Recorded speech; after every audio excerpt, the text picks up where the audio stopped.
பார்த்து சலிச்சிட்டோம்.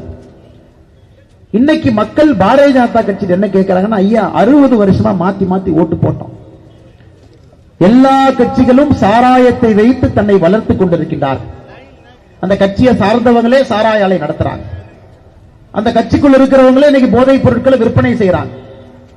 பாரதிய ஜனதா கட்சி நீங்கள் ஒரு தனித்துவமான கட்சின்னு சொல்றீங்க ஐயா, என்ன வித்தியாசமாக நீங்கள் செய்ய போகின்றீர்கள் என்று தமிழகத்துல ஒரு தாய்மாரும் மகளிரும் குழந்தைகளும் பெரியோர்களும் தாய்மார்களும் இளைஞர்களும் நம்மை பார்த்து இந்த கேள்வியை கேட்கிறார்.